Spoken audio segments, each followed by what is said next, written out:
This week, we look at the tiny, festive town of Santa Claus, Georgia, where a ruthless killer ruined the holiday season. Welcome to Small Town Murder.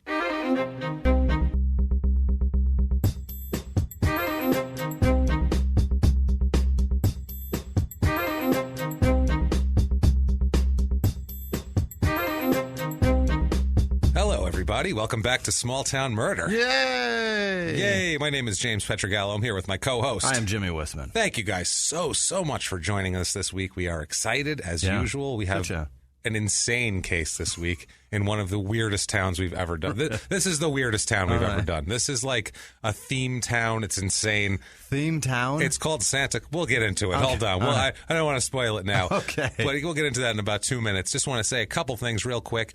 First of all, thank you for your iTunes reviews this week. Guys, we say it every week, and we really mean it, honestly. They mean the world to us. That is what drives you up the charts, along with your listens, obviously. But that's huge for us on the business end. So when you guys do that, when you take the 30 seconds to sign in, it absolutely means the world to us, because this takes so long to put together. It's crazy. It really is. It takes forever to put together. So it just shows us that you appreciate it, and we can't thank you enough. It doesn't matter what you say. We don't care. Yeah. We really don't. Tell us your favorite color. Say I told 6 people, and That'd then be tell great. 6 people. That'd be terrific. Or you don't even have to. Just say you told 6 people. We'll be happy with that. Give us the 5 stars. It's all good. Thank you for that. But really, I want to make a special thank you to all of our people who donate on Patreon this week. Holy hell. Guys, thank you so much. I can't tell you what that means to us. Honestly, it's true. Because I'll give you a little insight if you care. If you don't care about the business end of this at all, or kind of how podcasting works, then skip ahead about minute and a half and you're good. 2 minutes and then we'll be into towns and murders and all that. But real quick, the business of podcasting is difficult. It's brutal. It's very difficult. And I don't know how to put this legally properly. You sounded like an 8-year-old that got caught in a lie. The cookies were, that's what it is. But you don't, a lot of times you don't get paid for what you do till a lot later, like 6 months later. Or more. Like you wait for money from January in July type of thing. That sort of thing. And which ends up being a lot smaller number than was told to you. Sometimes it happens. Sometimes things change and stuff like that. And this has become for me. This is like 60 hours a week. These 2 podcasts we do, and also you can throw in P.S. I Hate This Movie too, which is another job. 10 hours. It's a legit job that really it takes a lot because we're comics too. Like you have a normal job because you support your family, do all that. You have a normal job, and this is all I do. This and stand-up comedy, which to us as we're openers is not a lucrative money-wise. That's not why we're in it. No. So I mean, we're trying. It sounds impressive to people. They're like, "What? You do what with who?" That's great. That's terrific. Right. Yeah, he made $15,000 for that night, and I made $75. I didn't pay my car note. So. Exactly. So that's how that works. So the Patreon money you guys give, and I'm not asking for money. I'm not asking if you want to give to Patreon. Great. Patreon.com/crimeinsports. Go ahead, give to us. Like we said, we're telling you how much we appreciate. If you don't want to, you don't have to. No worries. We're not sitting here going, well, you're not giving us enough. That's ridiculous. Every time you give us, man, we are insanely appreciative for. We are. We people donate $1 on Patreon, and we're like, God damn it, that $1, thank you. That person's amazing. That person's amazing. They had to stop. They had to go in. They took time out of their day to make sure that they were helping our cause. And it's fucking incredible. It's incredible. You've literally been keeping me fed, and thank you guys for that, honestly. So thank you guys for that. If you want to make a donation, like I said, patreon.com/crimeinsports, or you can do PayPal one-time donation, crimeinsports@gmail.com. And like every cent is more than appreciated, and thank you guys, honestly, because you've made this possible. Without this, it's just not possible to work 60 hours a week on something for nothing. Real. If you were, everybody out there, if you were working and you were trying to get money that you worked for in January, in July, you'd just bang your head against the wall and you go, I'm not doing this anymore. And you guys allow it, so we can still do this and keep the quality up that we have, because without that, we wouldn't be able to put the time in. I wouldn't be able to do this research. It just wouldn't happen. So if you enjoy this and you're contributing to it, it's you that's doing this. It's all you guys, and helping us that much is It's beyond. We can't tell you thank you enough. Like that. Yeah. I've said it before. Those 2 words sound so cold and insincere, but compared to the level of feeling that we have over it. But from the bottom of our hearts, thank you. Thank you. Really. This wasn't even a call for donate to Patreon. This was just we wanted to thank you guys for making this possible. Yeah. Also to listen to Crime and Sports, our other podcast, which is hilarious. You don't care if you like sports. You don't have to like sports. It's like this. You don't have to care about towns. It's the crime that we're interested in, and that's what we get to. And also, listen to P.S. I Hate This Movie, where me and my girlfriend Sarah make fun of bad romantic comedies and have a blast doing it. So you should listen to that. I think it's my girlfriend and I. It is, but I don't care at this point. This is the man who thought there's oil in Florida, and he's correcting my grammar. Thank you, Jimmy, very much.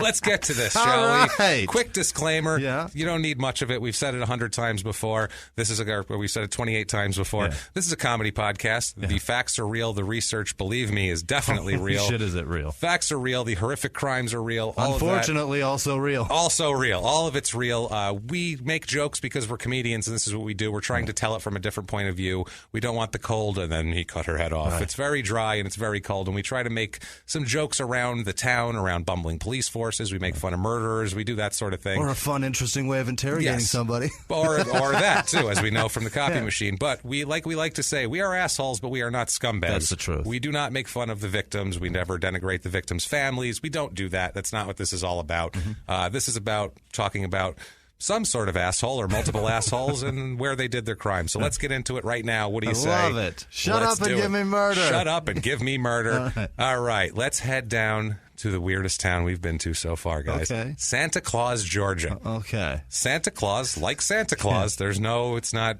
spelled weird and pronounced Santa Claus. It is Santa Claus, Georgia. And these people mean it, boy. Let me tell you. Santa Claus belt? What is this? Wow. Yes, it's in the elf belt down there. What is the toy belt down in the southern region. Why did they do that? We'll get into this. Okay. You don't think there's going to be a little history involved in this of how this happened? This is unfortunate. There has to be a lot. It's why, and they're not the only Santa Claus, too. We live in Arizona, and there is a Santa Claus, Arizona. Get out of here. That has like 12 people in it because it's been abandoned basically since it's like two structures. Is it just like where they get all the mall Santa Clauses in Christmas time? Kind of. It's super weird, man. Okay. We'll get into this. It's a few towns tried to do this at the same time, and they don't all thrive. We'll put it that way. This was a dumb idea. Let's find out about it. It's in the southeastern part of the state, but it's not anywhere near any border. It is buried in Georgia. This is just Georgia through and through. Yeah. It's 3 hours to Atlanta, hour and a half to Macon, hour and a half to Savannah. What? It is in the middle of goddamn nowhere. It really is. It's an hour and a half from anywhere that you actually want to be. I'm telling you, there's a lot of Vidalia onion farms around there, that sort of thing. This is farmland. So it stinks, too? It's going to be very oniony on top of everything else. It's rough. Right in the middle of Toombs County. Mm-hmm. It's zip code 30346, area code 912, if you're watching out for people calling you from Santa Claus. Very small town. It is 0.2 square miles. 0.2 square miles. It's a very small town. It's like a little town square kind of a thing with some streets around it and houses. Very small.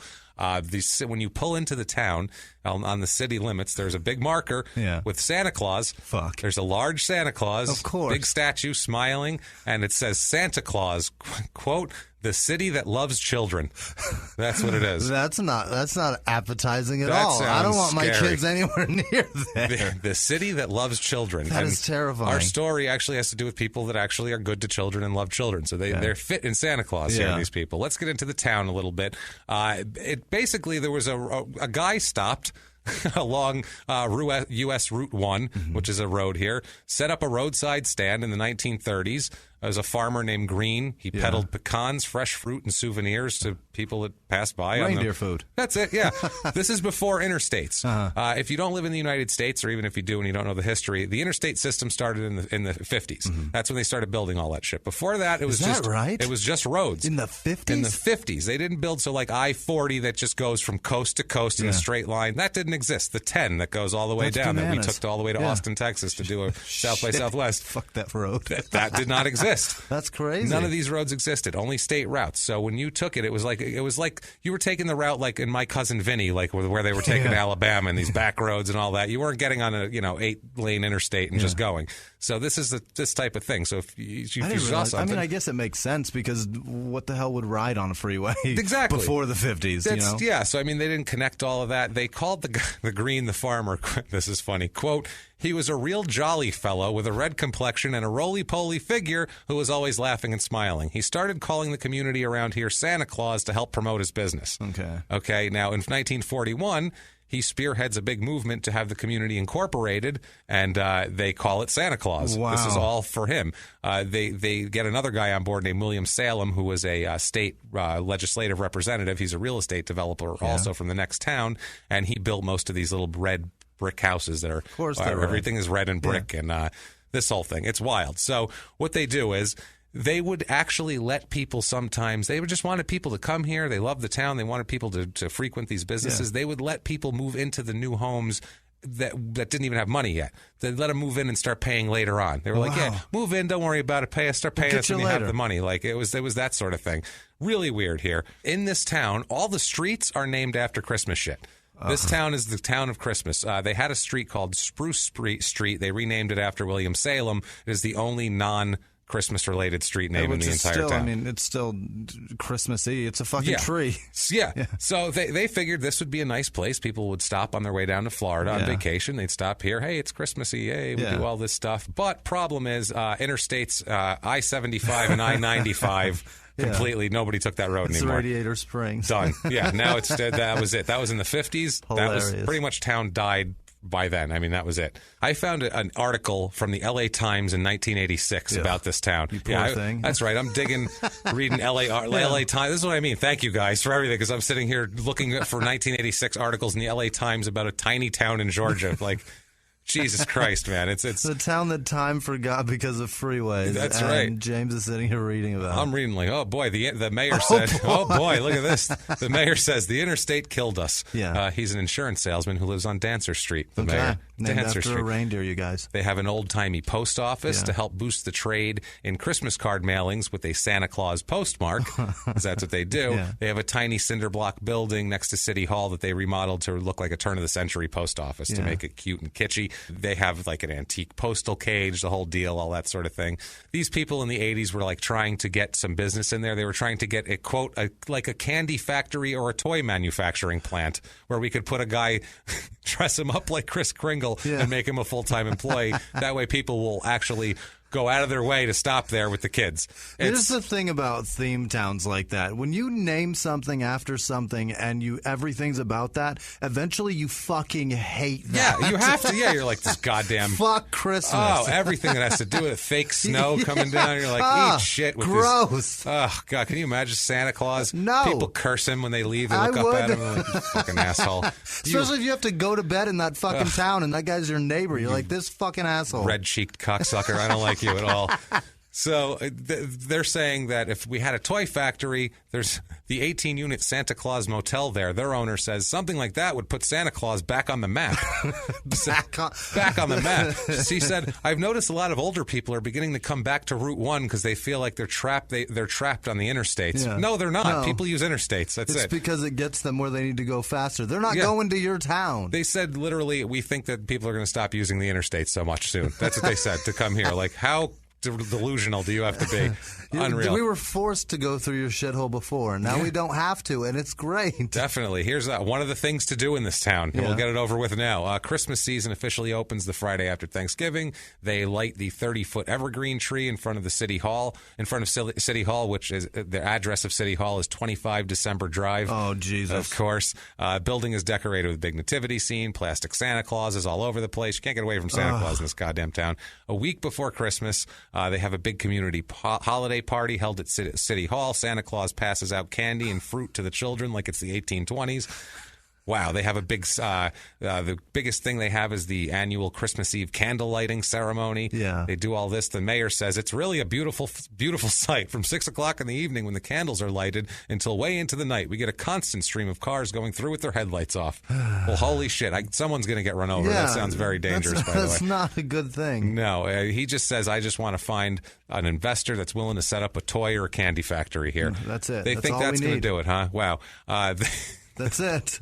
He's really banking on the See's candy people coming through. That's going to save this whole fucking town. And this is great too. The lady. You know, he writes letters to like Hasbro or some fucking Mattel. Yeah. All these people. I have a town. I have a fat man that we dress in red. If you send your factory here, I will put him in an office and people will come visit. Please do it. Thank you. The woman named Barbara Blackston, who's the manager of the Santa Claus Motel, says the only people there are Georgia Power Company nuclear plant temporary workers. It's the only people there out of her. She said temporary employees coming in and out. She said we could stand getting more tourists. If I owned this place, I'd put in water beds, new carpets, mirrors, and all sorts of things for them. I'd really have this business going. Water beds and mirrors are her plan. There's nobody fucking there. No. There's nobody there. People aren't going to stop using the convenient interstate system so they can go stay in a water bed in a shithead hotel. Fucking whole motel somewhere. Water beds and mirrors are not. Wow. It's not 1986. No, good lord. And by the way, if you do get a candy shop or a toy manufacturer, now you've got to get a bunch of midgets running around. Oh, now you're going to have little people everywhere. It's going to be terrible. Taking tours and meeting the midgets. You got to have a fat guy who can stay healthy. They're older. They might not be able to work every day. If you got a real it's ridiculous. Sorry, the town thing. Sorry, guys, it's going to take about 2 minutes longer than normal. But this is hilarious to me. This town is hilarious, and I had to talk about it. It's ridiculous. People in this town, there's 166 people in Santa Claus. Okay. That is it. That's the population. 166 too many. Too many. And it's down 30% since 2000 when it was 237 people. Oh. Our story takes place in the late 90s, so that's about what we're talking about in that time period. It's going to be in the 250 range, 220 to 250. Okay. 60% female, which we get skewed stats in these smaller towns. There's only 166 people, so it's, that's just a few people more, and it makes the stat look ridiculous. Median age is 44.3. That is not just an statistical aberration. This town is old. Yeah. There's normal amounts of little kids there, but nobody from 18 to 34. Like the normal thing, it would be like 18 to 24. 12% would be normal. It's like 3% here. Weird. It's like they just run screaming from this place. That's bizarre. Think about it. If you're a kid and you don't want to be a kid anymore, now you're an adult. You're like, get me out of this Christmas. Right. If I hear Rudolph the Red-Nosed Reindeer one more time, I'm going to hang myself from City Hall at 25 December Street. Meanwhile, I'm in the South. I haven't built a snowman. I build mud men. Like, this is crazy. This is horror. I build onion men. Right. I go out to the field and just build onion men. I roll them up in a big ball and put them together. This is 25% of the people are between the ages of 65 and 74.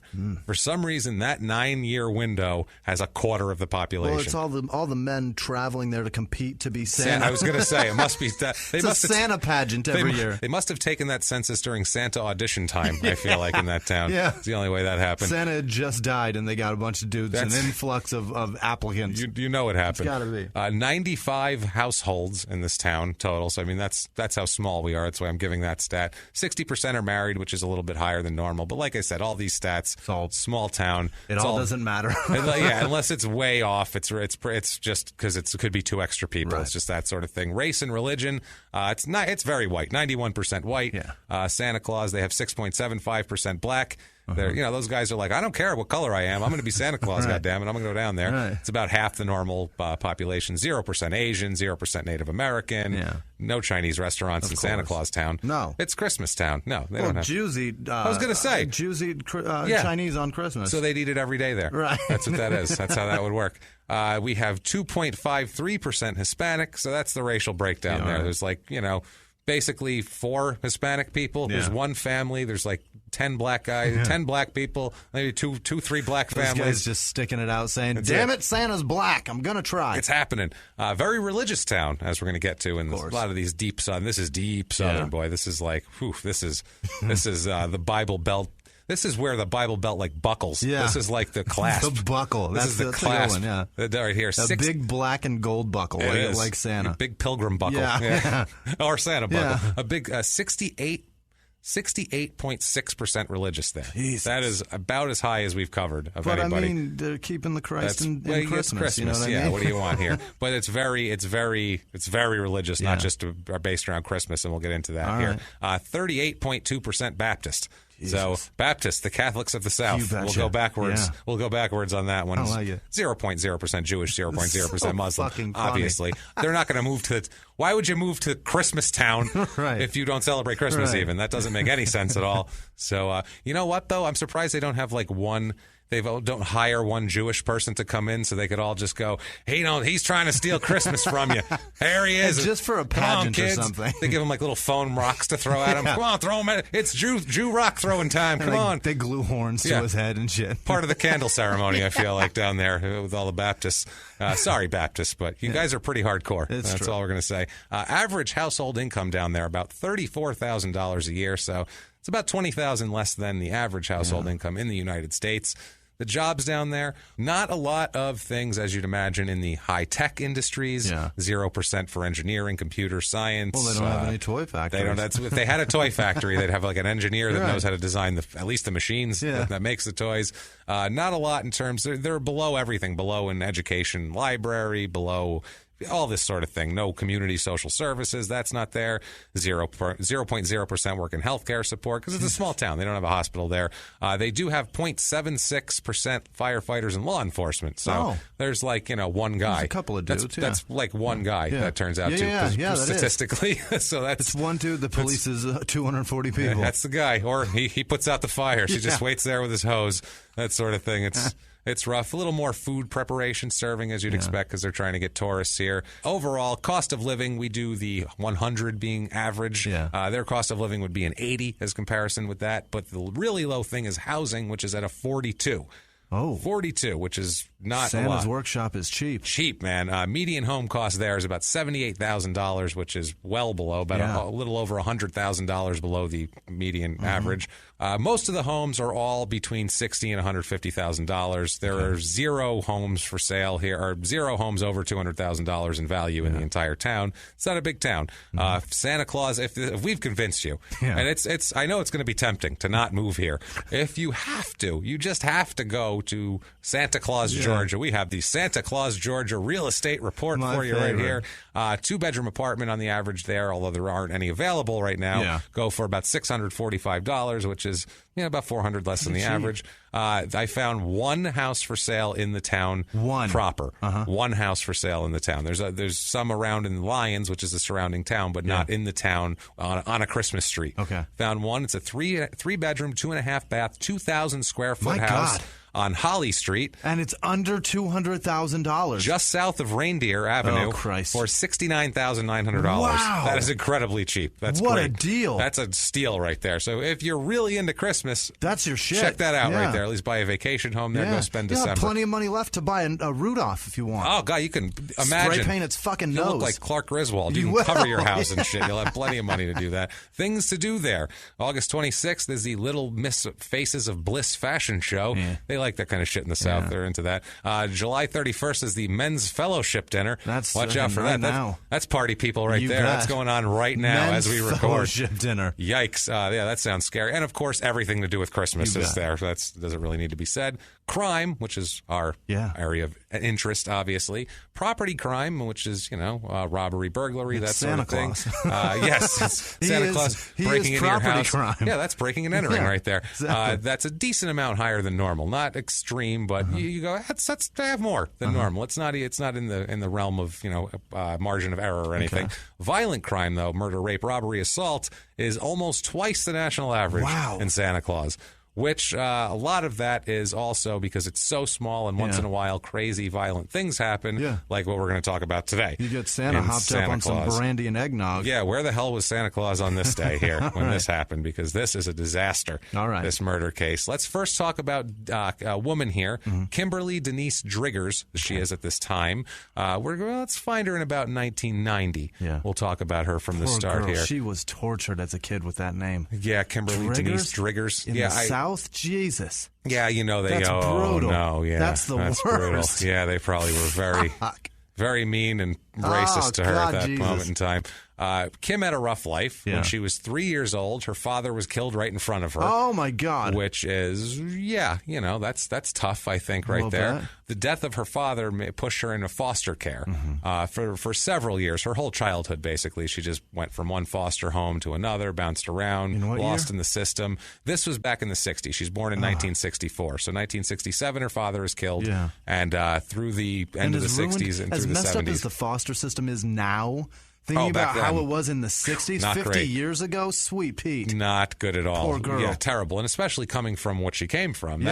She's basically Dexter. You know what I mean? I mean, that's what's going on here. She's Dexter, and that's going to be a little scary. And that's like the best case scenario of coming out of all that. Yeah, at least Dexter had a job and an apartment. You know what I mean? He had a couple of relationships. And he's killing terrible people. Honestly, Dexter is more like socially put together than most comedians I know. Honestly, he really is. He had a family, he had a wife and a kid and a house and a job and all that shit. I know people that can't. They sleep on. They're 40 years old. They sleep on people's couches still, and that's where they live. Yeah. Where do you live? On Bob's couch. That seems tenable for a long period of time. I know a dude that got married for like a month and a half, and then he wound up on friends' couches for 3 months. Comedian, exactly. That's a guy that tries to function in the society that you live in, people. That's what I'm saying. So, hey, it's not bad so far we got here. She's bouncing around. She gets into, as a teenager, big time into drugs and alcohol. Obviously, this is the upbringing that's going to do that to you, and a tortured background and all that sort of thing. She just had a tough time. So by 1990. She is, she's 26 years old. She's had a tough life, bounced around. She's been doing drugs for 10 years, alcohol, drugs. She's a mess. At one point, she shows up barefoot on the front steps of a church outreach building, which is on Green Oak Road. It's a little single-wide mobile home that has that. She shows up barefoot. She's been living in her car. She has nothing. She's rock bottom. I mean, absolutely rock bottom. She she has 3 children at this point, Amber, Brooke, and Bryant. Oh, the poor lady. Yeah, the poor lady. They have all been taken by the state at this point, which is brutal. Fuck. Just brutal. The Brooke and Bryant are twins, by the way, too. Not identical, obviously. They're boy and girl, but they're twins also. So, I mean, she had those at once, which is hard for anybody. Yeah. If you have your shit together and you have a kid and then you have 2 more and they're twins, holy shit. Like, that's... I can't imagine. I feel that's tough. When it's your first child, too, that is terrifying. Like, my grandfather's a twin, and when I got my wife pregnant, that was like... That's scary. I was losing my mind. Yeah. When we went for ultrasounds, I'm like, make sure there's only one. I can't do 2. I can't do it. I'm terrified enough for this one. No, so she's there. She's been living out of her car. Her kids are Amber, Brooke, and Bryant. Like I said, Brooke and Bryant are the twins. Amber is 4 years older than them. Yeah. So, I mean, this is tough. Is like my life. Yeah. Like my mom. Yeah. This was my mom at 26 years old. This is bananas how much it. I mean, apart from the foster care shit, my mom did okay there. Your father wasn't killed in front of you. No, which is good. That either. That's better. Yeah, that's good. My grandpa's still around, but good. Well, that's nice. I mean, my mom was basically homeless, barefoot and showing up at outreach places like this. This is tough, just horrible. Man. So the Reverend Wood is there, and we're going to hear from him throughout this whole story. He says, quote, she came to our church in a little itty-bitty car crammed with everything she owned in the world. Yep. So that's what it is. It was our Dodge Duster. Yeah, probably was. With holes in the floorboard and shit. That's what we had. Yeah, that's the probably Dodge what she Duster had, too. With the black elephant dick tubing for the heater core. And the heater wouldn't come out of the dash. It came out of the tubes in the floor. So very nice. We huddled on the floorboard to get water. I'm in Colorado Springs. I'm going to call this like an AMC of some kind, like a Pacer or something like that. I feel like garbage. Yeah, some kind of garbage shitbox that barely rolled into this poor place here. Coasted in on the last of the fumes that were in the gas tank, too. And here, it's at this church that she meets the most unfortunately named man I've ever encountered in my life, Danny Daniels. Oh, Jesus. She meets. And his name is not Daniel Daniels, it's Danny Daniels. That's what they named this poor man. Why would they do that? I don't know. He's about 10 years older than her. Yeah. Danny Daniels here. He's a nice guy. He's a mailman in nearby Lyons. He's a small-town mailman. He teaches adult Sunday school classes. Yeah. He's a Pentecostal guy, as all these people are here.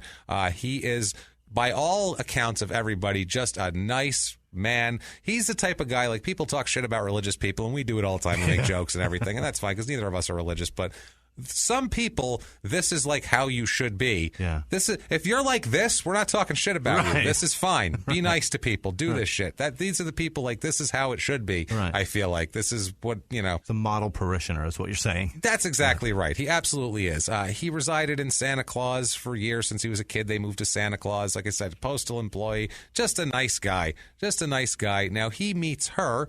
And she cleans herself up, and he washes her feet, washes her off. He washed her feet because he's religious. Because he's religious. Oh, that was probably part of it. Come here. Hither. God, that just creeped me right the fuck out.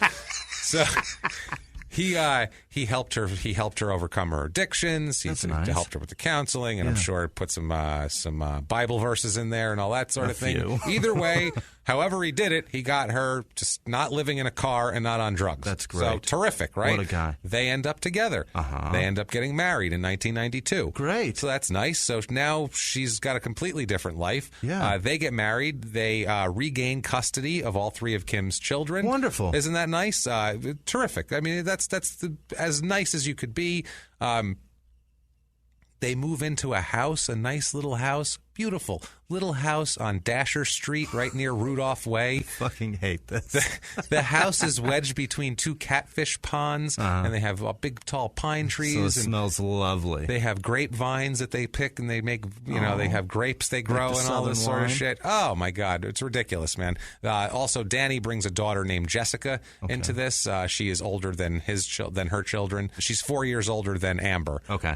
She's 8 years older than the twins. Yes, 8 years older than the twins, exactly. This house that they have, it burns to the ground in the mid-'90s. What do? They rebuild it. Yeah. Let's just rebuild the house. May as well. And while we're at it, since we're rebuilding this house, let's get some foster children. Yeah. Let's start adopting kids. Let's make the house bigger. Let's make it bigger because, poor Kim, she grew up in the foster system and all, and she said, I want to give back. I want to help kids like me. She's a saint. She's turned into a wonderful, but these two are like model citizens. Yeah. They live in Santa Claus in a little house on Dasher Street with a little family. The town that loves children. They're adopting kids. It's the town that loves children. They do.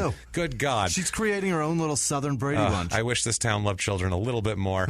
Let's introduce Jerry Scott Heidler. Okay. We're going to call him Scott Heidler because everybody calls him Scott. Nobody. Yeah. But if you know anyone who goes by their middle name, worry about that person because half of the people we've encountered go by their middle name for some reason. Brilliant. But I've never encountered a human being that I know. I can't name 3 people I know that go by their middle names. I know one, and he's a complete fucking scumbag. There you go. What's your middle name, Jimmy? It's not Jimmy, is no. it? Doesn't matter because it's not Jimmy. That's it right there. It's That's Alice, the point. if you want to know. There you go. So this Scott Heidler here, who I don't trust at all just from that. Yeah. He's born 1977. I never even thought about that. I'm so glad that you just said that. Sure, that's the truth. It's like you can't even. There are serial killers that go by their middle name. Most of them. Yeah. Half the people we covered go by their middle name. It all comes up. It's so strange. He had a tough childhood, this guy here. Okay. He's born 1977, like I said, so he is 13 years younger than Kim, little older than 4 years older than Jessica, Danny's daughter. Yeah. So that's kind of in the range of where he is. He had a tough childhood, too. He had open heart surgery when he was only 4 years old. Oh, Jesus. So he had health problems. He was placed in multiple foster homes because of poor supervision by his mother. Yeah. Just awful. A woman a woman named Sylvia Boatwright, who was his foster mother when he was 11, said that he had imaginary friends. Oh. He carried a mouse around in his hand. Oh, my God. So this is just the saddest little... He's like from a Dickens novel, this kid, like coming out with like a chimney sweep in his hand and a mouse in the other. Holy shit. My heart's a little weak. Can I go home early today, sir? Like, this is horrible. He's like, okay, so is he being fostered by them? Is that what's going on? Not by them, no. Okay. We're talking about, this is a Sylvia Boatwright, a woman who was his foster mother when he was in 1988 when he was 11 years old. Okay, so he's just 4 years younger than Kim? He is, no. He's 13 years younger than Kim. Gotcha. He's 4 years older than Danny's daughter. We haven't gotten to why he's being introduced. No, not yet. Okay. Well, he comes in later, too, in the story. But anyway, I want to hear something worse about him. Also, she said, quote, Scotty was afraid of the dark. He was afraid a knife would come through the ceiling and cut him. Yeah. This kid That's is a logical fucked up. What kind of fear is that? This kid's fucked up. Yeah. And I don't want to say I understand he's had a reason to be, but he has mental issues, No this doubt. guy. Later on, he's returned to his mother. He attends a school in Baxley for children with learning disabilities. He would his teacher said he would mutilate himself. He'd pick at his skin until he would bleed, like he's a 10-year-old heroin addict. This poor kid. He drops out of high school in the 10th grade. He never worked, ever. He said, this is a quote from him, he said, because soil rhymes with toil. What? And apparently all there is to do there is farm, so he's not doing that. He never owned a car. He's a clever one, isn't he? Yeah, he's a real... This one's a... He's a peach, this one. He's a Georgia peach. That's right, baby. You know, never owned a car, never had his own place. Any money he ever had, he just get off other people, and he's just buy mice. Yeah, he's like, I gotta buy mouse food here. Never arrested for anything violent crimes. As we get into later on in the mid-'90s, he burglarizes a place. He steals a Kawasaki four-wheeler from a garage. That sort of thing. In the South. Yeah, he's got as one once. Yeah, he's on probation for a couple DUIs in the mid-'90s. That sort of thing. He's just a basic jerk-off idiot. That's really he's trying to deal too with his problems. He's had a hard life, and he's not coping with it well. No, it's he's not drinking going well. to forget it. And exactly. Then driving. Wait, what the fuck is he driving? He doesn't even own a car. Other people's cars. He borrows cars from people. Goes around. In 1995. He meets Scott Heidler here, meets the Daniels family. His little sister, Joanne, who was 10 at the time, was in foster care for a few months with the Daniels family.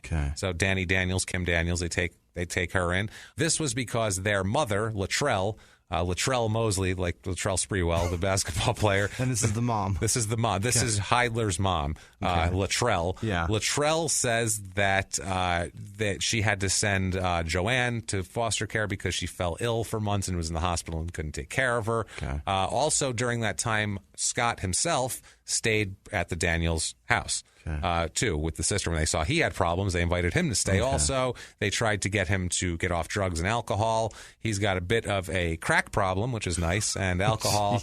So he's all fucked up, this kid. He's got a lot of issues now. Joanne, the sister, said that, by the way, when they interviewed her about this, she was 12 years old and she was smoking already. Oh, boy. They're like, in the article, it says, in between puffs on a cigarette. Wow. I'm like, this kid is... At 12. At 12. This kid's hard, man. Yeah. This kid is hard. This is like the girl from The Great Outdoors, but earlier and harder. Like, she's not going to just be a bit of a pain in the ass. She's going to stab somebody if they stick her with the pool cue by accident in the butt, you know?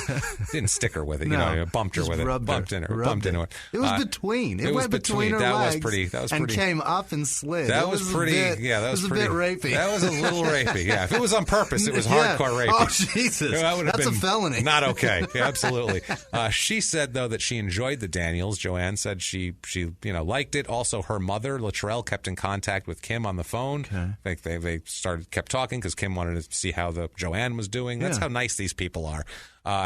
Latrell said, this is the mother, says that Scott and Jessica, his daughter, Danny Daniels' daughter, dated a bit then. Now, this right away, why is she doing that? He's 18, she's 14. Yeah. Let me tell you something. Here's the thing. I have a 15-year-old daughter. If a boy, when she was last year, an 18-year-old boy came to the house with him, there wouldn't even be a conversation. I would pluck his eyeball out like in The Handmaid's Tale and replace it with his nutsack. Period. That's it. End of fucking story. Get off my property, asshole. Best of luck walking home. You pedophile dickhead. Exactly. Go home. Your depth perception is going to be a little bit off. Maybe your nutsack will adjust. Yes, exactly. Wow. Unreal. So I've never heard that before. I don't know. It just came out. I don't know what to say. Not planned at all. Okay. Just plop it right in there. Latrell, his mother, said, quote, they sat together at church. He was over there all the time. Apparently they had stopped dating, but she thought they were still friends. Sometimes Scott would still stay over at the Daniels home in Santa Claus because they were still like kind of looking after him, even though he was trying to get with their daughter and they didn't like that. And he's an adult. At that point. Now, a friend of hers, Christy Wood, who is the Reverend Wood's wife, who was Kim's best friend, said that she never thought that Scott and Jessica actually dated. She said that, he really liked her and people would tease her about it and she was just very shy and self-conscious. She's 14, 15 years old. She wasn't into it, you know what I mean? This Wood said, quote, he'd like always call her over to the car and want to talk to her. And she said, she knew he knew that she was too young, but she had a feeling that, he could get with her anyway. Yeah. It was one of those things. This kid's not, he's not right. And also with a lot of these kids, because I knew a guy like this in high school. When we were like 16, there was a kid who was like 22 years old. What? He was dating a 15-year-old girl, and her parents knew about it. What? And were okay with it. Jesus. And he was like, lived with these, like his adopted parents. And This is like 1996. Yeah, this is what I mean. This is like, this happened in like 95. Jesus. And he was like, he had a weird childhood where he was in like foster care and was like, he was 22, but they were like, well, he lost 6 years. He's like 16 so now. The mentality of the 16-year-old. That's kind of what we're dealing with here. I feel like it's sort of the same thing. Apparently, though, he was banned from the house at some point because he kept bothering Jessica. Yeah. So apparently, he's banned from the house. It seems like it would take a lot for these people to ban anyone from their house. Anyone, unless they catch him with like her underwear in his pocket. Yeah, or something. It would take that a would be lot. A bit... That's what I mean. It would take. They would take that. It wouldn't take like, hey, keep eyeballing her. Like I feel like they would talk to him and try to get. Right. They're doing that. The Reverend said that Heidler went to church there for about 2 months with them. He called him. Reverend Wood called him quiet and withdrawn. Said he quote he didn't have much to say. And now back to the show.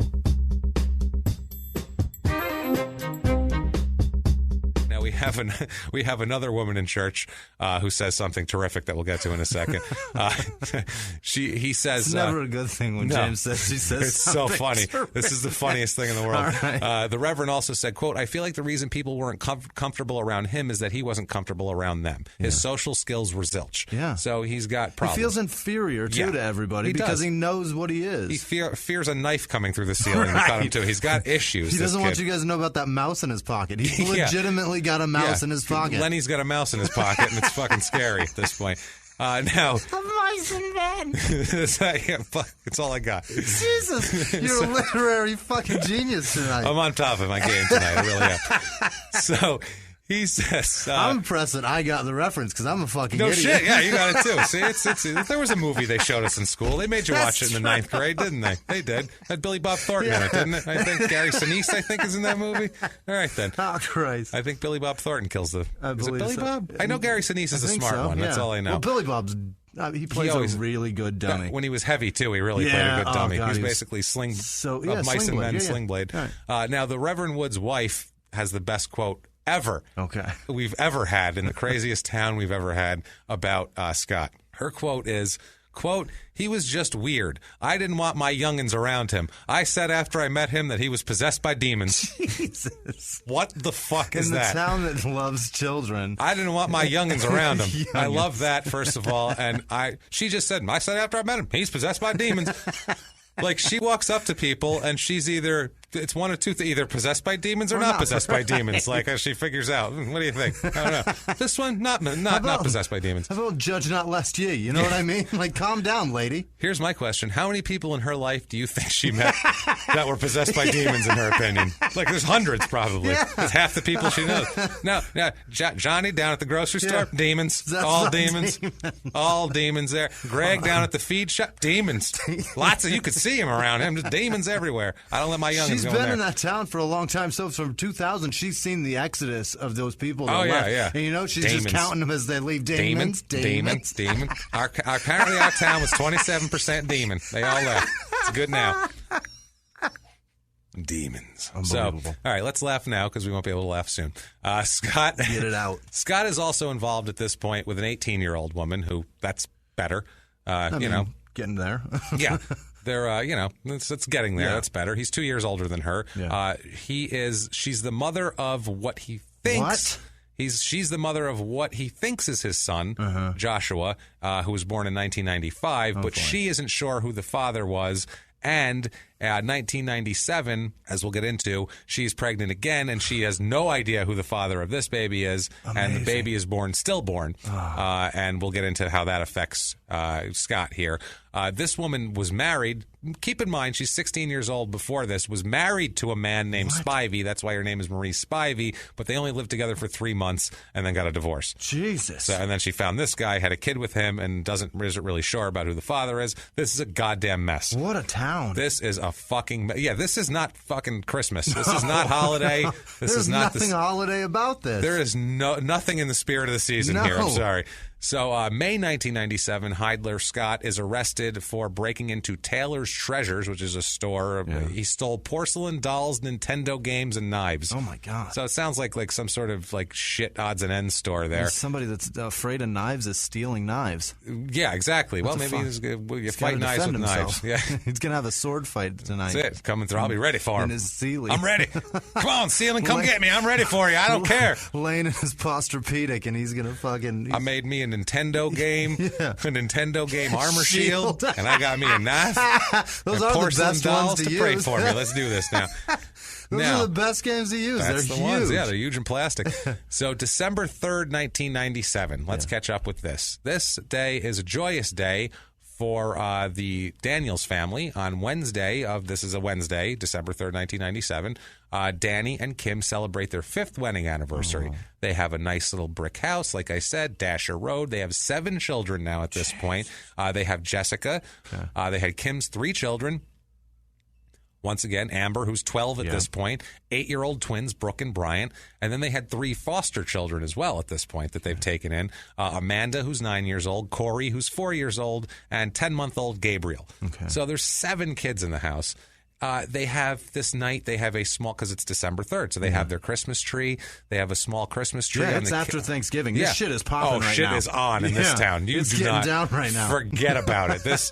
Here it's like, I don't know, we'll put the tree up next week. That is like when it hits midnight on Thanksgiving night. Red and green fucking everywhere. Trees are going up. There's lights, jingle belling all over the place.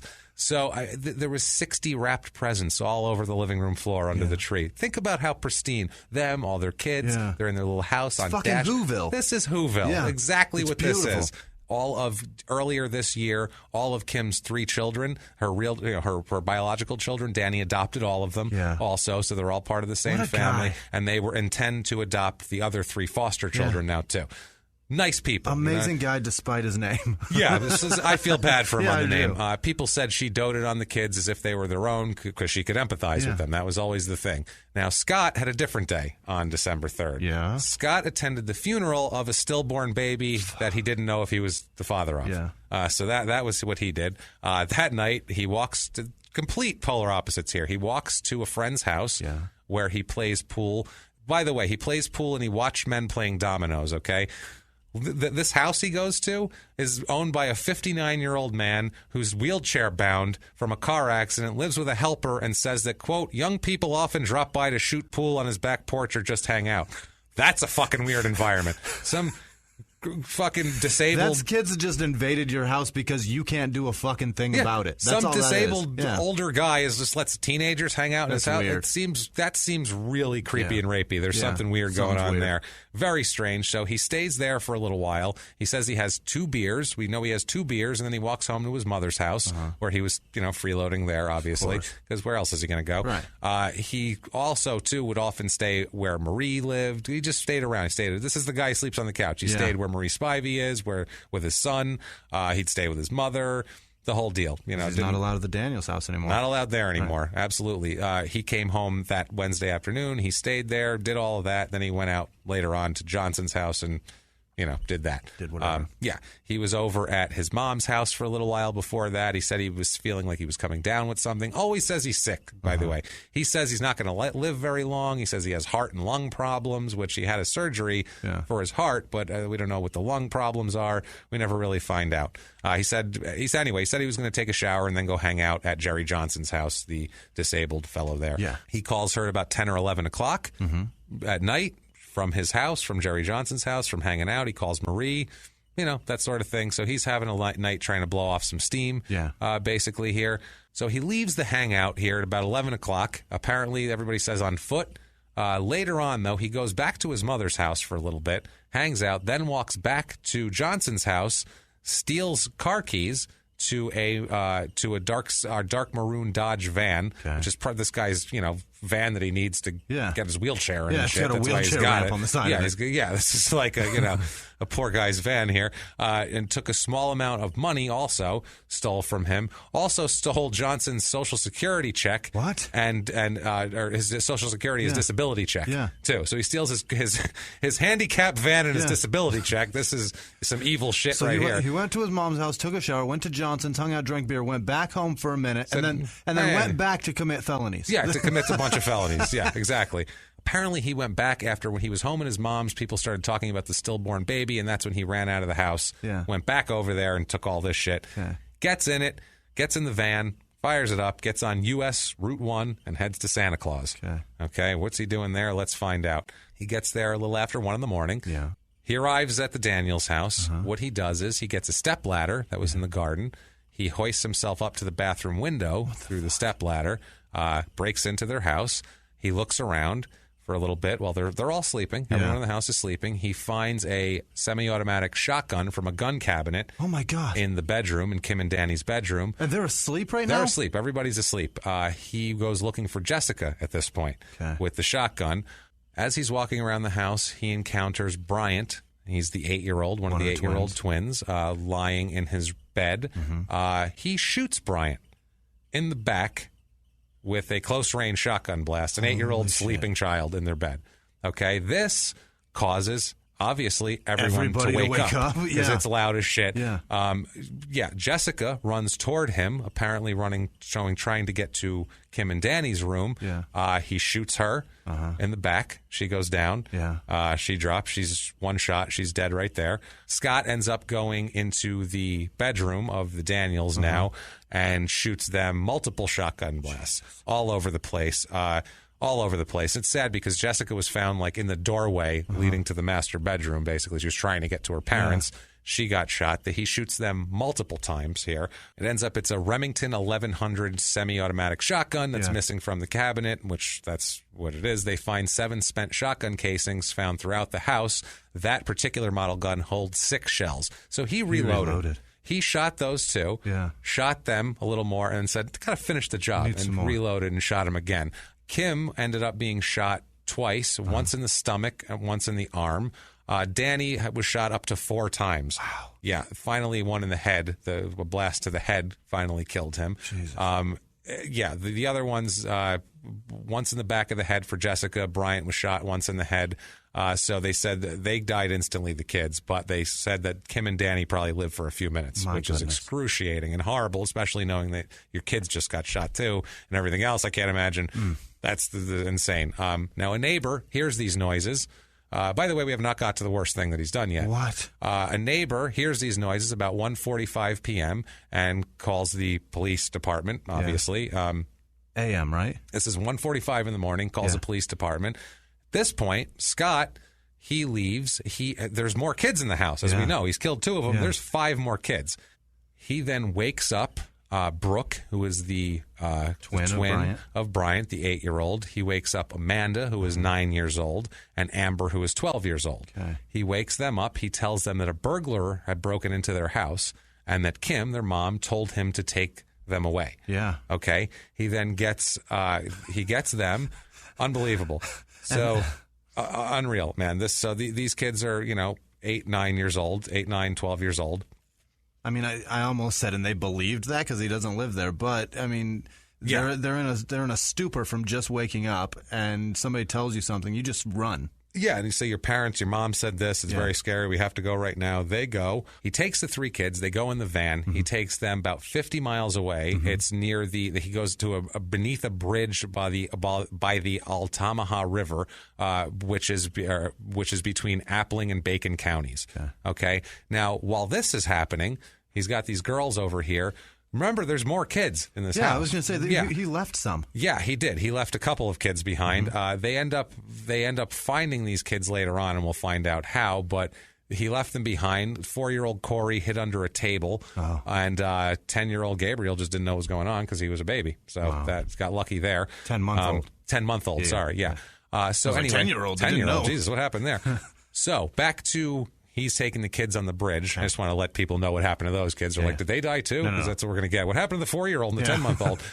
So he takes the 10-year-old out of the van and takes her to a boat ramp and sexually assaults her. Oh, Jesus. And when I say sexually assaults her, I mean as horrible as you can be. Okay. It's absolutely horrific, and you'll find out from the charges later what it is, but absolutely the fucking worst thing you can do. Okay. The worst, okay? After he does this, he takes her back to the van, and the poor kid is crying her eyes out and asks him, he still has the shotgun, mind you, through all this too, asks him to please get rid of the shotgun because you're scaring everybody with the shotgun. So he tosses it into the river. He tosses the shotgun into the river. He then leaves the girls in December in the middle of the night on the side of a farm road in the middle of nowhere. Yeah. Leaves 3 little girls out there and drives off. You know where he goes? Back to his mom's house. What? Just back to his mom's house. He left them standing on the side of the road. On the side of the road in the middle of nowhere in the middle of the night in December. Even in Georgia, it's chilly. You know what I mean? It's December 3rd. Yeah. The night of December 3rd. So it's not pleasant outside. No, it's cold. So these poor girls are found walking along Bacon County, a rural Bacon County road, by a farmer at 6 o'clock in the morning. Some farmer finds 5 hours later, and they're in like their night clothes and shit. These poor kids, it's insane, right? So it's probably 3 hours they were out there, which is nuts. The girls tell the farmer that they were kidnapped from their house. It's in Toombs County. They tell him the whole deal. They kind of know what they're doing here. They tell him that they were kidnapped by a man named Scott Taylor, because that's what they know him as, because that's what he's been using as his name. He tells them all about that. The police get with them and figure out that Scott Taylor is actually Heidler and where they live. Now, the police go to the house, go to their house down in Santa Claus to figure out what happened. It's pitch dark inside the house. They knock on the door, they bang, nobody comes, so they don't know what's going on. So they thought they should go inside and investigate, the police, so they do. There's a 4-year-old in there that's been with his dead parents and dead siblings for hours. They switch on lights, even using flashlights to not disturb the fingerprints, not do that. I mean, they went very cautiously through this. They had guns out, obviously. Then they reach the master bedroom, and they see it. They see it, and they see them sprawled out on the bed. They're drenched in blood. They're covered in. I mean, shotgun blasts. I mean, think about it. Down the hall, they find Jessica. They find in her nightgown, stretched out, covered in, just a huge hole and lots of blood and just horrible shit. And they could tell it was real close range. Oh man, they find Bryant. Terrible, man. They find Bryant. He's sleeping. This is hard. He's sleeping with his teddy bear. They find him. I mean, this is as horrible as it fucking gets. This piece of shit asshole. The deputies actually need a minute to get their shit together. Like, these are cops that actually have to go, okay. Yeah. Let's back up for a second here. You hear that a lot. Seasoned vets that their stomachs turn at a scene, but this is way worse. This is the shit nightmares are made of. Yeah, so they're searching to make sure there's no perpetrator here. Yeah, this is what people have nightmares about. Yeah. And they find huddling in the closet. They find Corey and Gabe, the 4-year-old and the 10-month-old. They take the kids out. Obviously, they without trying to, disturb anything, avert their eyes. They don't want to disturb the crime scene. They've seen enough, too. They were blood spattered and everything else. It's horrible. And he, by the way, too, he didn't steal anything from them. He just did this and left. He just did this and left. The 9-year-old tells police that Scott sexually assaulted her in the van, and this was also corroborated down at the boat ramp. Also, this is corroborated by evidence of the physical trauma, and guess what? DNA on that. So we got him on DNA. The 8-year-old says that she witnessed she could see it out the window, what was going on. They pick him out of a photo lineup. Yeah. So now he's got that. They lift a fingerprint from the window of their house, matches Scott. Yeah. DNA taken from saliva on a cigarette butt found in the floor of the house. Also, Scott's DNA. This guy is just leaving a fucking trail everywhere. Nice job, asshole. So, you know what he did after he dropped these girls off in nowhere, after he killed their family and raped them and everything else? He went to his mom's house to play video games with his brother and hang out, take a nap. What? Yeah. He asked his brother while they were hanging out there, he asked him if he'd ever killed anybody. His brother said no, and Heidler said that killing, quote, gives you a rush, makes you want to go out and kill more people. Wowza. So he's not feeling bad about this. There's no fucking remorse here. No. Why he let those little girls go, I'll never have any idea. All I can think of is that he was high and was coming down and was starting to figure out that probably shouldn't kill 3 little girls. It's only going to make it worse. Exactly. So there's a manhunt for him, obviously. Yeah. They know they're looking for him. They look everywhere. They go to his mom's house, obviously. That's the first place you're going to go. They said they got to his mom's house. They said behind the house was a street where there was the van that was stolen. So that's a good sign right there. He walks out the door, Scott, walks out the front door as the police pulled up to the front of the house. He said the cops said they made eye contact, and he turned around and ran back in the house. Oh, boy. They said they radioed for backup, ran to the back of the house to prevent him from escaping. At that point, his brother came out. Scott's brother came out. Jerry's his real name. Right. Scott's brother comes out, and he's like, that's just me here. I don't know what you're talking about. The guy you saw was me. We just saw your brother, bro. Yeah, no, that was me. I don't know what you're talking about. We saw a scumbag. Send him you out. didn't. You saw me coming out because I'm the only one here. Send the scumbag out. But no, it's just me. I'm not a scumbag.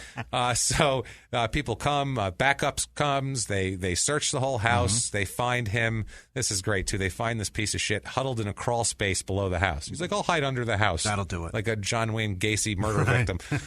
So he comes, he doesn't, and he won't come out, too. That's the other thing. They had to draw their guns and drag him out. Wow. What a turd. A coward to the end. Like coward to the end. Not... That's what I mean. He wasn't even like, all right, you got me. Right. His brother was also arrested for obstructing justice. And so just like, hey, dickhead, you tried for a minute and it's not okay. Hey, dummy, your brother's a horrible person and you just tried to cover for him. Absolutely. So they arrest him. He confesses pretty much immediately. Just sings. Lets it all out. He remembered continuously pulling the trigger. Yeah. He says he even recalls having to reload and, the kick of the shotgun hurt his shoulder and the blast hurt his ears. He said he didn't even realize that he shot Bryant, the 8-year-old. He said, I was in a trance-like dream state, and I was only awakened out of it, not by a shotgun blast, but when Jessica yelled at him. Wow. That woke him up. But it woke him up to just make him shoot her, and then her parents, too. So I don't know, dream or not, he's still shooting people. He says, quote, I just went from room to room shooting.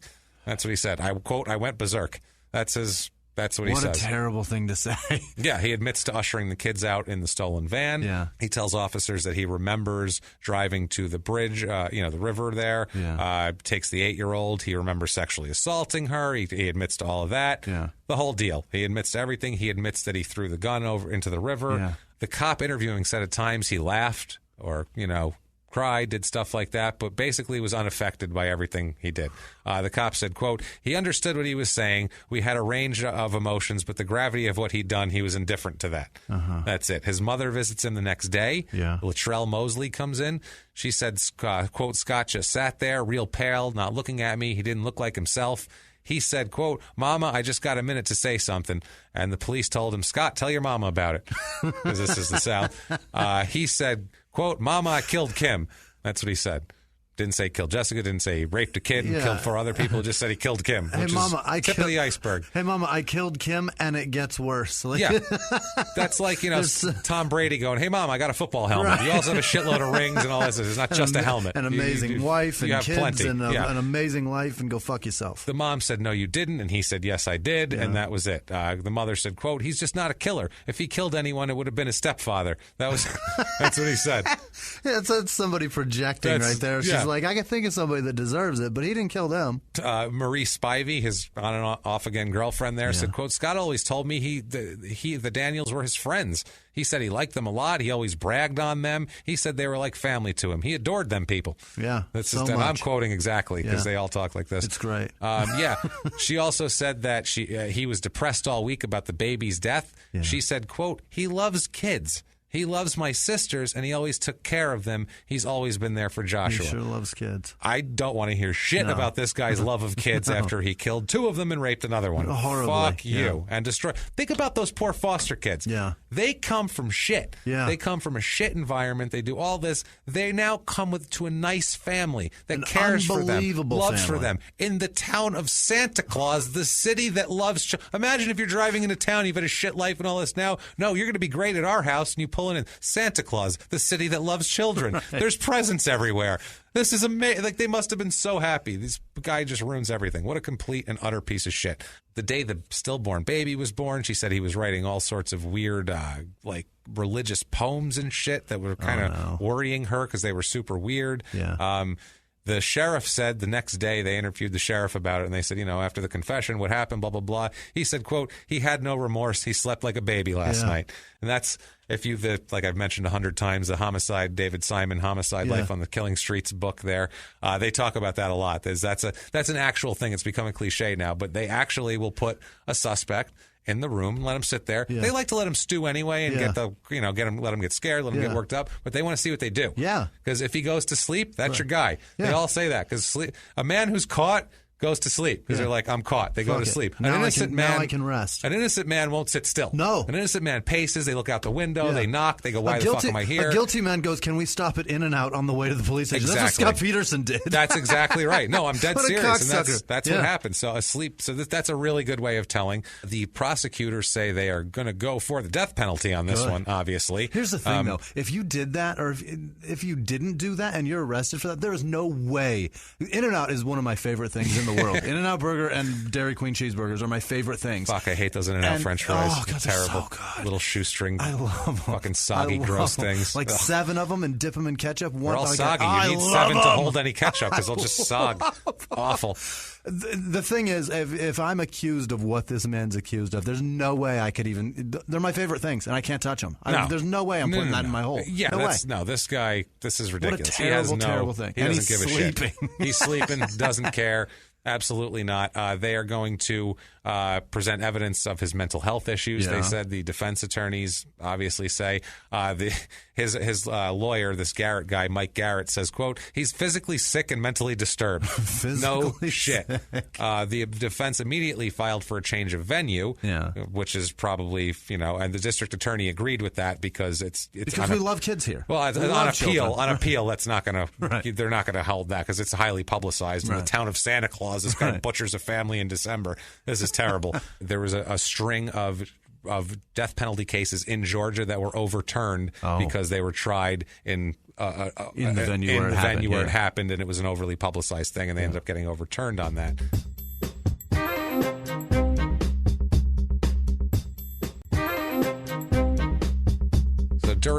During this whole thing, they make a statement that says, the prosecutor says, quote, the 10th victim was Santa Claus. They're now famous for murder. That's what they said. Because there's 9 people in the family victimized, and then the 10th is the town of Santa Claus. Way to make it about yourself, you dicks. I love that they said the 10th victim was Santa Claus, which makes it sound like Santa Claus was raped in a van. Right. Horrible. His big fat ass was raped in a van, and this is terrible. But point is, don't make it about yourself. The fucking 10 victims, there's 9, and they're all in that family. Stop making it about anybody else. It's not the town, but it did ruin the fucking town, too, because then the population went down how much since then? That's exactly right after this happened. So this destroyed the town. Let's be honest here. The defense attorney. If something like that happens in town, I kind of want to move there because what are the chances that shit's happening again? It actually happened about 3 years ago in this town, an equally bad one. Actually, I had to pick which one, but I picked this one because it's worse. I feel like this is my worse. Whole argument. I feel like this is fucking worse. Yeah, it happened again, actually. That's what's crazy. All right, go on. So the defense attorney, again, Michael Garrett, said that the evidence against his client is, quote, overwhelming. Yeah. But he just has to convince people that he's mentally ill so he doesn't get killed. Okay. They move it to near Athens, about 130 miles away, near Athens, Georgia, the trial. Yeah. December 9th, 97, they have funeral services for all of the victims of this. The dignity of a 9-year-old. Yeah, you could bury that right along with it. Terrible there. Friends of his and people that know him are coming out, like Sylvia Boatwright, his old foster mom, said, quote, I loved him very much. I still do. I would help him if I could. I pray that the Lord will reach down and touch him. I pray that the Lord will reach down and fucking pluck out his eyeball and replace it with his nutsack. That's what I fucking hope. I pray that the Lord slams a knife through the ceiling of his prison cell and stabs him in the fucking face. So here's the thing. Like, being religious, I love they're so forgiving, but this is overly forgiving. This taking it to an unbelievable, beyond this isn't level. natural. No, this is some shit you have to program ridiculous. Yourself. Yeah, it's a little silly. You can't forgive this shit. Yeah, so her daughter, though, who actually, was young. She's older than him, but her daughter didn't say that at all. Her daughter said about him, quote, "He was mean as all get out." When they would come over to my house, I was proud to see the day they left. I was afraid he would hurt my mama, and him just a child. I feel like such a dick for correcting your grammar at the beginning of this. Oh, I don't give a shit. After this, you want to hear some English language butchered, we're going to get into this. So he's awaiting trial. Tuesday, July 6, 1999. Scotty, along with 9 other prisoners, escaped from the jail. What? They escaped from the goddamn jail. Can you believe that shit? They escaped from him. Obviously, they consider him a real threat. A little bit. After he escapes, they search his cell and find 75 homemade weapons he had made from unscrewing wire cages and all that sort of thing, smoke and fire alarm wire cages where he made all these weapons. And they said that he routinely threatened to kill jailers and other inmates who everybody just kind of stayed away from him. 75 weapons. He had an arsenal of prison shanks. That's amazing. And constantly wanted to threaten people. He's in only a few hours he's captured. About 12 hours later, a few miles away. He's still wearing red boxer shorts and the white T-shirt he had on when he escaped from his cell. What an asshole. Terrible. They found him walking along. He's dressed like Santa Claus. Yeah, he's dressed. That's exactly right. White T-shirt, heavy beard, red sack. They put out an APB for that guy. They arrested half the town. Half the town was arrested. That is hilarious. He said he put up no resistance. They said that after being read his rights, he said he was tired of running. Yeah. The sheriff that got him said it was quite obvious he made no attempt to camouflage himself. He just said he was walking down the road like, all right, fuck it. August 27th. And sorry, this is running a little long because we did not have a crime in sports this week, so I said I'm going to dig into a deeper case, and let's do that. Yeah. Jury selection begins for all of this on August 27th. He is charged with, let's go down the list of charges, shall we? 4 counts of malice murder, which is aggravated, that's your death penalty murder, kidnapping with bodily injury, 2 counts of kidnapping, aggravated sodomy. Of course. Aggravated sodomy, and that is as bad as it sounds. Yeah. That is exactly what that is. Aggravated child molestation, and burglary. That is a fucking list of charges there. The count 8 of that, the aggravated sodomy part of it, that is for anal sodomy on a victim under the age of 10 with force and against her will. That is the definition legally of that. I'm not telling you that for that. So that is why that's there. That's raping a child. That's raping a child. This is what I mean. We're not pro death penalty. No. I'm not saying the state should kill this guy, but I'm saying I hope fucking somebody does. Anybody. Where's that knife through the ceiling? Yeah. I don't give a shit. Let that drag poor girl him behind a truck. I don't care. Get to an age and let her train up. Let her box. You know and what? Then go beat the living shit out of that man while he sits in a chair. I bet there's tons of disenfranchised Klansmen down there who are like, they're pieces of shit and they want to lynch somebody. Let them lynch. Just give him this guy. A lynch mob. This guy's a perfect candidate. He's white, but who gives a fuck? Give it to him. I don't care. I don't want him killing anybody, but this guy, yes. This guy's a good Kill one. that guy. Practice on him, and then don't do it to anybody else. And the other part is that stay away from the black people, please. There's no turning this shit over. He's got cigarette butts in the house with his DNA on it. His DNA is on the child. Yeah, fuck him. Kids identified him. He admitted to it. Everything in the world, he did it. There's no question in the world. Murder is an offense. DNA, eyewitness, and confession. 1, 2, 3. Right. Fucking kill this guy. I'm even throwing out the 4. I'll kill him. I don't care. I'm throwing out the 4 murders in the house. I'll grab you by your ankles and beat him to death with you. I don't give a shit anymore. Sorry to interrupt you. I'm just I'm so fucking angry right now. For the 4 murders, I'm even throwing that out as probable cause to murder this man because what he did to her. There's no redeeming. Destroyed her life.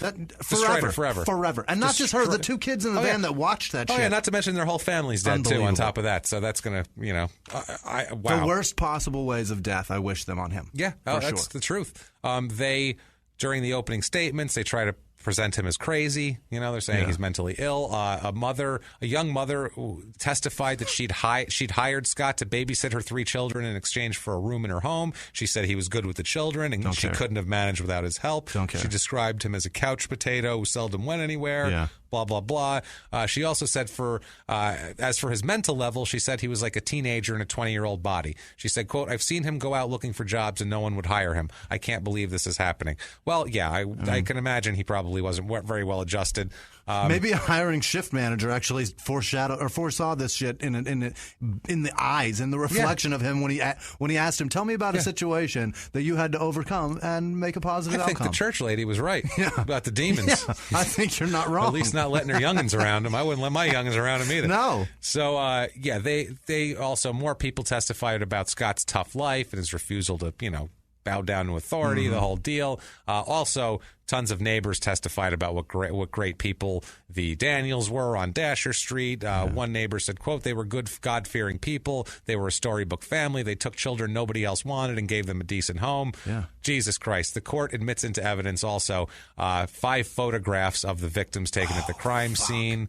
Later on, he will, of course, say that was inflammatory, as in every single one of these. They also show the jury a videotape of the crime scene, which was devastating in court. Sure. Imagine everyone in court going through a crime scene where you see a dead 8-year-old child. And 12 people with their hands over their mouths. Yeah, that's exactly what it was. It's horrible. They were showing everything, there was blood everywhere and shell casings and horrible. So he's, of course, going to say that was, too much. Part of it. Yeah. That's You can't show that to people. Only I can see that. Yeah, only me. What the hell, man?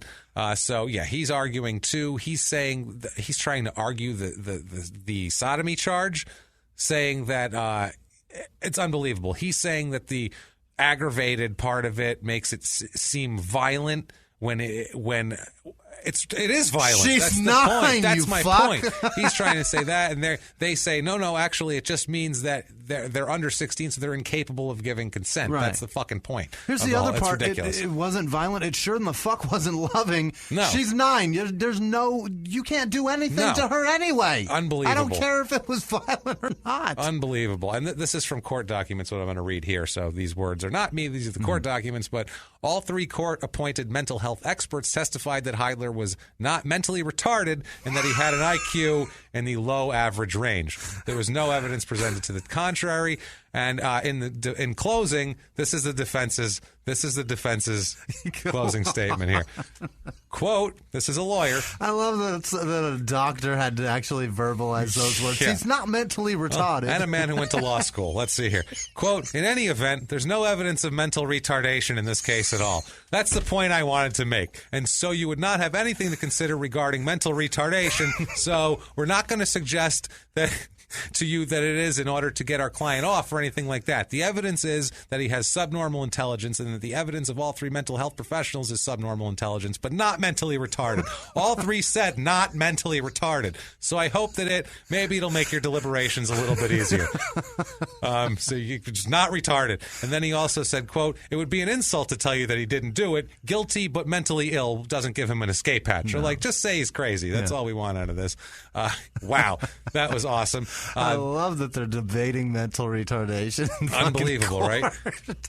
They presented no witnesses or evidence as to the fact that he didn't do it. They concentrated, like I said, on trying to get him thought of as crazy and save him from the electric chair, which is what they're going for here. Wow. But on September 3rd, 1999, after 20 minutes of deliberation, jury found him guilty of every goddamn charge that they put up in front of there. That was just them trying to stop from puking after, look, everybody get it out, and then we'll go in there and just say it. Yeah, no, it's true.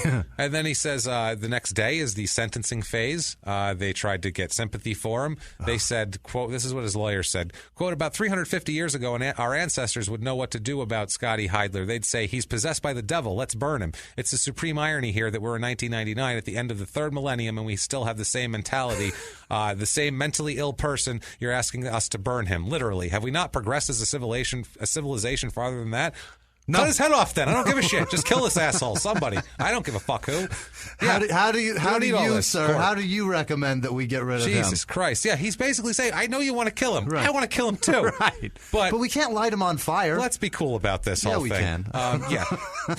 During the penalty phase, his mother, Scott's mother, sister, junior high school teacher, foster mother, psychologist, all these people testified in his behalf. Yeah. Everything like that. Penalty phase, though, the jury took less than 2 hours to come back and say, kill this asshole, please. Yeah. I beg you, put him in the electric chair and kill him. That's what they want. I hope they use a solar panel. Please, yeah, let's keep it environmentally friendly. I doubt it down there. No, they'll just load coal right in the back of it. McMillan here, that's the judge, gave him the maximum sentence on all the charges, saying he did not deserve mercy when he showed no mercy to the Daniels family. I happen to agree with him here. He set his execution date for between October 1st and October 8th, which is like the next month, but there's an automatic appeal, and that goes, because while that's going on, that's a weak window. Yeah, so that's just there. Yeah, when we have time. We don't know when we're going to have time to kill this asshole. Like the cable company. Yeah, he said the judge also expressed sorrow for the tiny town of Santa Claus, which he actually said, which must celebrate Christmas and remember Heidler in the same month for years to come. Oh, boy. Aren't you poor Christmas. So thoughtful. Yeah, maybe that's why they left. They're like, I'm not feeling festive anymore, really. So he is sentenced to death. Obviously, that is obviously going to happen here. For sure. Earned. Yeah, definitely. He files all of his, all of his appeals. Like I said, he says that they shouldn't have introduced the photographic evidence. They shouldn't have introduced tape evidence. All that sort of shit. He's basically just trying anything at all. It's the exact same arguments that we always have in these, and it doesn't get him anywhere. Nowhere at all. They end up sentencing him in addition to the life sentencing. In addition to the death penalty, he also has life imprisonment for kidnapping with bodily injury, 20 years each for the kidnapping, life imprisonment for aggravated sodomy, 30 years for aggravated child molestation, 20 years for child molestation, and 20 years for burglary, all to be served consecutively. That was a bad night. So, yeah, if they don't kill him and he lives to be 450, he'll get out someday. Maybe. So, he had another appeal in 2000. They had a big deal, and that got, they upheld the penalty from some of their friends. People loved them. Here is a member of their church said, quote, Kim was just the most compassionate person. She took in everything. Adults having a bad time, kids, dogs, cats, anybody. She said she gave her life to God and got her kids back. When she got her kids back. She also said, quote, she gave them youngins everything they needed. She just wanted them to have what she never had, somewhere to be safe. Yeah. Which is, obviously, that's nice. 2000 was his big appeal that got rejected by the Georgia Supreme Court. He filed another for habeas relief in 2011, and that went nowhere. He's still not dead yet. He's still sitting there. Oh, boy. But he's still under the death penalty. He's still on death row. That's a terrible place to be. They have not commuted his sentence. I assume he'll probably get lethal injection at this point instead of the electric chair, which, like I said, I don't care. I don't care. Just someone kill him. I don't care if it's a Clorox pizza. I don't give a shit. I don't care if the guy in the cell next door stabs him in the face. That's great. Good. Dead. Whatever. Just kill him. Somebody stab this guy, please. I plead to all of you in this jail. Somebody stab this asshole. Good Lord. That's not a legal thing. No. This is all satire. Right. Yeah. But open his throat. But somebody just, exactly. Perform a tracheotomy. So Danny, Kim, Jessica, and Bryant are all buried together at the Lion City Cemetery, and the other kids are, trying to cope with it and spread out. And Jesus. That is a horrible story about a town with a ridiculous name and a ridiculous theme. I'd like to find out what happened to those girls and the boys in the house. Like, how are they doing now? Yeah, how are they coping? And they got put right back in the foster system, so probably not well. Yeah. I mean, what are the odds? How many times out of 100 do you get these people in a foster system? And there's 5 kids there. The odds that one of them is doing horrible drugs is probably high. Some of these people are saints, and some of them need a check every month, and that's what it is. I really hope that these kids are really coping well. I do too, man. But this is horrible. This was horrible. We're not happy with this asshole. No. Sorry you had to hear about horrible things happening to children. I know you guys get upset about that, but don't worry, no dogs got hurt, so we're all good there. That's a concern Fido people got have. out with his tail. Yeah, that's fine. No Fido involved in this at all. But yeah, if you liked our telling of that story, please get on iTunes. Like we said before, it helps us a ton. Give us 5 stars. Doesn't matter what you say. If you like us even more than that, like we also said, you can go on patreon.com/crimeinsports. And every dime is so appreciated. Also over at PayPal, where you can use crimeinsports@gmail.com. And if you want to get in sports, crime in sports, not crimes and sports, not crimes in sports, not crime in sport, not crimes and sport, crime in sports. That's the title. We've had it on our pass key to get into our studio. It says crimes in sports. No one gets it fucking right. So That's what it is. That's the address. It's true. Yeah. We'll post a picture of it. It's Crimes and Sports. So even the people here that we work for don't know who the fuck we are. No. So thank you guys for knowing who we are, at least trying to. If you'd like to get a hold of us further on social media, that's no problem at all. You can do on Twitter, you can get us at Murder Small. On Facebook, it's facebook.com/smalltownpod. And where can they get a hold of you, Jimmy, specifically? At Whisman Sucks, WHISMAN Sucks on Twitter, Instagram, and Snapchat. Snapchat is just like Whisman Sucks. I don't think there's an at symbol. Anyway, find me and interact. It's been a blast. This week was really fun. Yes, and I am at Jimmy P is funny, or you can copy and paste my last name. We've gone through this before. Don't be a hero. Yeah. You don't know how to spell it, so just don't even try. Like these amazing people here who've been so good to us this week, Jimmy. Who are our awesome superstars of the week? And every week it seems like this list gets longer. But first of all, Lauren Ashby, thanks, brother. Appreciate your help. Paul Osborne, Sarah Knutson, Jeff Behamy, Brinley Richardson. They donated last week, and then I missed them. So thanks, Brinley. Sorry I appreciate you. Thank you. Monica Robertson, Angela McGovern, Carrie Clark, Tim McGuidwin. I think it's Guidwin or Guidwin? Guidwin. Yeah. Whatever. All right. Tim McGuidwin. You know who you are, Tim. Yeah. Thank you, Tim. Courtney Larson, Ricky Newtoes in New Zealand, so thank you. Hey. Colton Smith, Monica Johnson, Elizabeth Luby, Julie Starzik. I think it's Starzik. I'm pretty sure that is. I don't know. It's a very weird one. It's got a Z in it. Ooh, that's good. Yeah, once that comes up, who knows? Nancy Little, Sid Early, Riley Emmons, Lori Jansen, Nicole Smith, Marshall Now or Naw, N-A-U. I'm going to guess Now. Yes? Yeah. It's got to be. Yes. Yeah, like I have no idea. It's Nah, right? You're asking me for pronunciations. I have no idea. Steph, Melissa Swikert, Carol Chan, and Brian Harrison. Thank you guys so much for all your help. Seriously, guys. Thank you for helping support us, and thanks for listening most of You're all. the because best. you guys are what you guys push this fucking thing, and we can't do it without you. So We're all comedians. of you. We're not journalists, and we don't have anybody pushing us. I don't know anybody. No, you know not at anybody? all. I don't know shit. I mean, know people honestly. that send me books like Fight Club. I got that in the mail, and I can't fucking wait to read this thing. Yes, thank you for that. Thank you. We don't know who Whoever sent it package, yet. We've got a great package with a couple of dog toys and Fight Club, and thank you so much. And index cards. Thank you guys. You guys rule, and we have no idea who you are. So please let us know who sent that, because it just says Amazon. Right. You know, the Amazon Somebody thing. went shopping, sent us a gift, and left their name out. So if you're being anonymous on purpose, thank you. Thank you. But if you'd like to take some credit, email us, crimeinsports@gmail.com, and let us know who sent it. But that is our show for this week, guys. We'll definitely be back next week. Yeah, you know that. Right. That's not going anywhere. By the way, next week, Australia. Baby. Fantastic. Going down under next it. week. We've had a lot of requests, so we're going to do that next week. Can't wait. But till next week, guys, it's been our pleasure. Bye.